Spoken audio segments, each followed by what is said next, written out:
Quarta-feira chegou para mais uma noite de Copa. Novamente entre Flamengo e Atlético Paranaense para variar nadinha dentre os últimos anos de Copa do Brasil e Libertadores. As equipes que disputaram a última final continental vão frente a frente agora pelas quartas de final da Copa do Brasil. O que o Flamengo pode fazer para vencer o Atlético Paranaense? Quais são as principais armas do adversário, além do óbvio, né? Vitor Roque. Então vamos entender tudo isso aqui nesse vídeo, falando sobre tática sem tatiquês.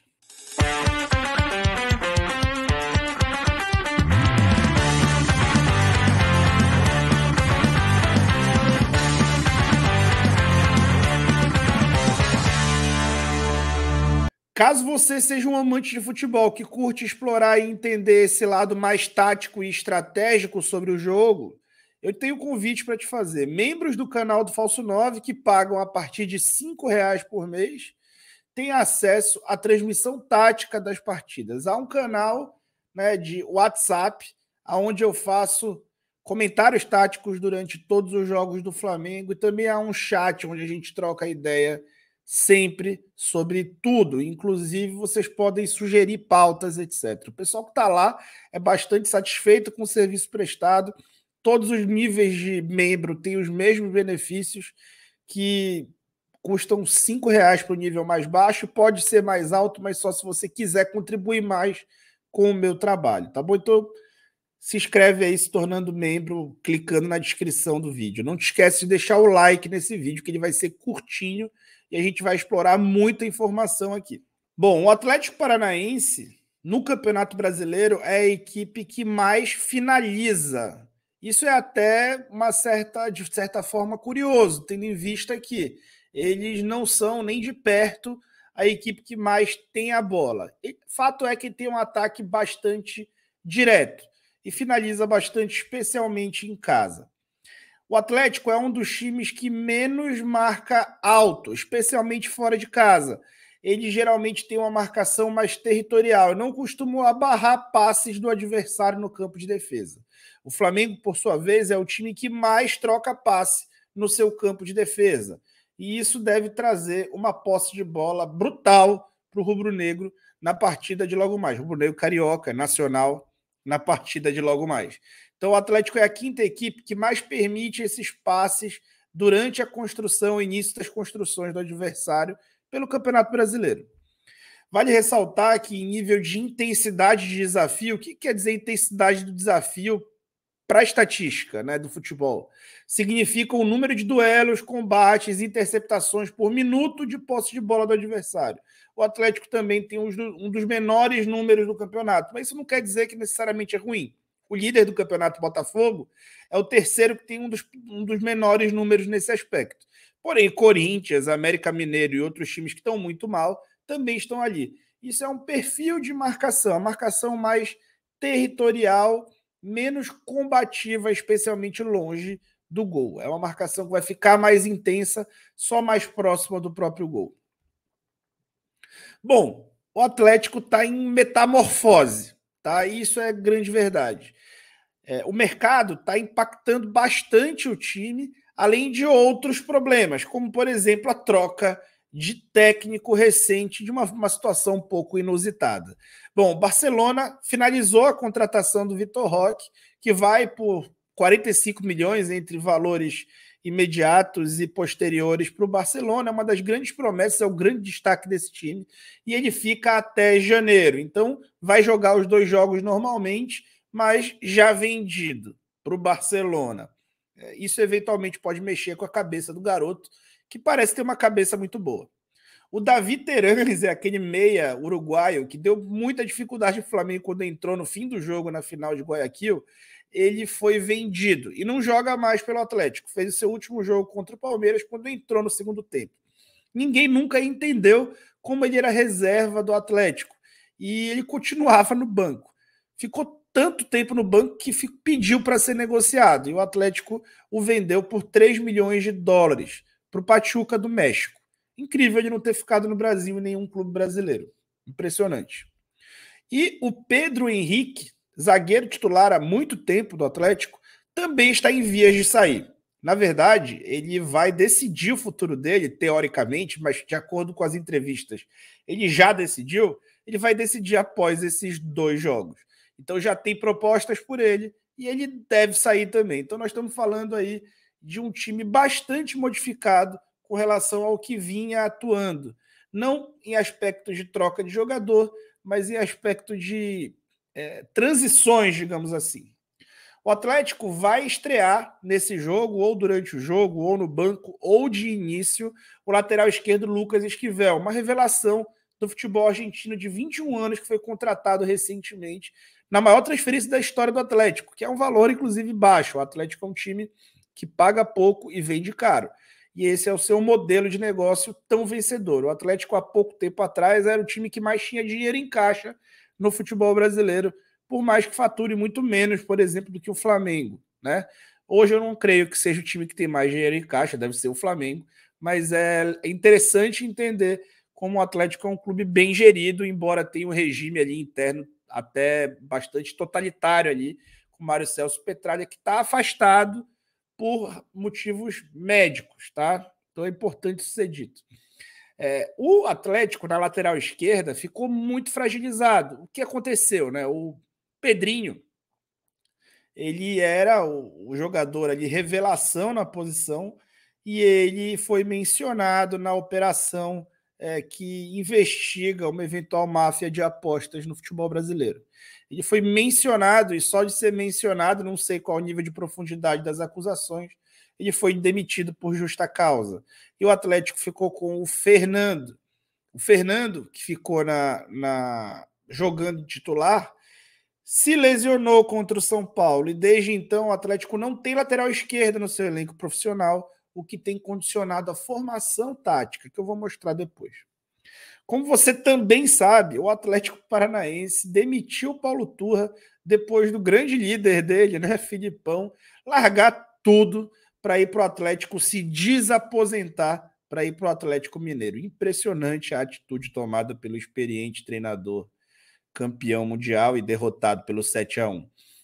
O William Carvalho entrou e está a 4 jogos.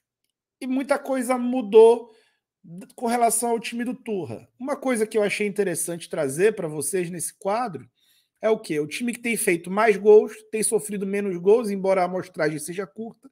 Um time que tem finalizado mais e sofrido menos finalizações, o que eu costumo dizer que é até uma coisa que acaba acontecendo em times que finalizam mais, e é um time que perde menos bola e recupera menos, é um time que faz menos trocação, o que é uma característica muito clara, a trocação da antiga escola gaúcha, e o William Carvalho não tem isso muito dentro do seu perfil, né?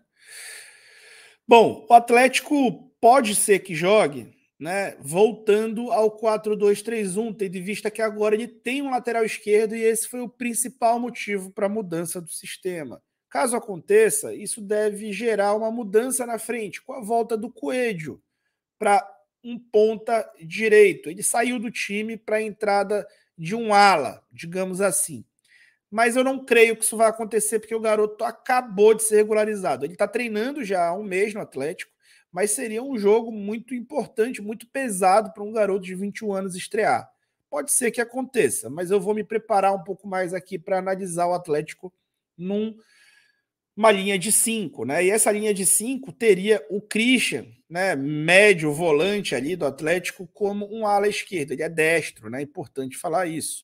E o Zé Ivaldo, tão comentado por conta da tal cotovelada no Endrick, que foi realmente uma cotovelada, mas que está se gerando uma situação exagerada em torno disso, graças à desastrosa declaração do auxiliar técnico do Palmeiras, porque, assim, gente, na boa, aquilo lá é um lance, sim, que é pênalti, muitas vezes é passado desapercebido, é uma agressão ali disfarçada de disputa, não é um lance para expulsar jogador com 3 minutos de jogo, não.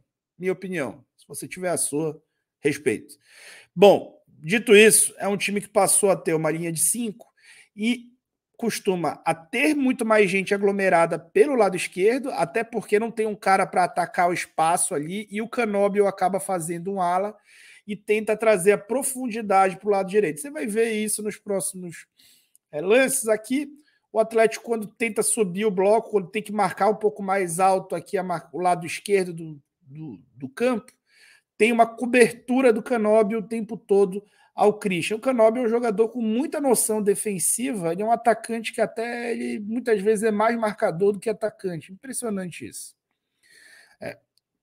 Como todo time que faz uma linha de 5, acontece a situação de ficar com o meio de campo eventualmente curto, tá? E proteger o corredor central. Quando o time sofre a transição pelo lado direito, né? O Vitor Bueno é quem está posicionado. Quando sofre pelo lado esquerdo, é o Canóbio quem está posicionado. Tudo depende de onde terminou a jogada ofensiva do lado posterior. Fato é que Canóbio ou Vitor Bueno fazem essa cobertura para essa linha de meio. Uma das fragilidades do Atlético é quando a bola entra nas costas desse ala, que é o Christian, que na verdade é um volante, porque ela costuma tirar a referência do jogador que está à frente, né, desse setor do lado esquerdo, o zagueiro do lado esquerdo, e acaba deslocando demais o Thiago Heleno. O Thiago Heleno é um jogador de 34 anos, de 1,85 m, um jogador um pouco mais pesado e bem mais lento do que os seus colegas de zaga. É um cara para jogar em bloco baixo. Quando é pego nesse tipo de situação e tem que sair da área, fica extremamente desconfortável e esse setor acaba ficando muito vulnerável. Então é um ponto, sim, para o Flamengo explorar com Wesley e com Gerson eventualmente caindo por ali. Jogadores de força caindo por ali. São ideais, tá? Vitor Hugo, jogadores de força caindo por ali, são ideais. Bom, com relação à organização ofensiva, o Atlético tem feito a saída de 3, especialmente quando tem jogado com os 3 zagueiros, e do lado esquerdo, eventualmente, o Canóbio abre a organização ofensiva, eventualmente o Christian, mas o lado direito, sempre muito menos povoado, tem o Kelvin ali quase como um atacante. E essas bolas longas nele costumam entrar. Inclusive no jogo contra o Corinthians, o Atlético faz o seu primeiro gol, baseado exatamente nisso. O Corinthians está com uma marcação aqui com a sua linha de 4 posicionada. O lateral esquerdo não está tão próximo do Kelvin, a bola vai em profundidade, acontece aquele lance padrão de laterais recebendo cruzamento do lado oposto contra, né? Divide a referência entre a bola e o marcador, é atropelado pelo jogador que é marcado e perde essa disputa aérea, a bola vai para o meio da área, é gol, né? Isso é muito comum de acontecer. Um outro problema de linhas de 5, em geral, especialmente linhas de 5 recentes, não muito bem treinadas, é o espaço na frente da área. E o Atlético tenta compensar esse problema com energia no combate. Só que quando vai todo mundo no portador da bola para tentar evitar o chute, gera muita linha de passe nas costas dessa última linha. E o Flamengo pode aproveitar para fazer esse tipo de jogada, jogar a bola para o meio, atrair essa pressão e sair daí com enfiadas de bola. Então, o fato é que é um jogo extremamente difícil, mas que o Atlético não é, hoje, nesse momento da temporada, aquele time tão forte que a gente costuma ver nos fins de temporada e costuma ver nas Copas. O Atlético vive momentos de transição, tem sua grande referência, seu mandatário afastado, teve a troca de treinador e o grande dano causado pelo Filipão no projeto do Atlético, e tem essas vendas aí. Então, é fato que esse adversário, que é muito difícil, poderia ser mais difícil.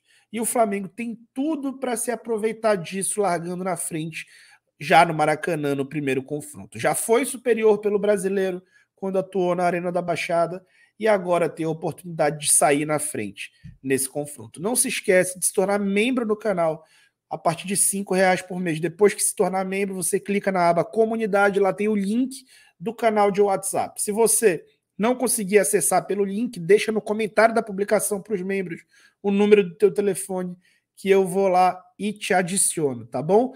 Então, se inscreve no canal, deixa o teu like, que eu fui.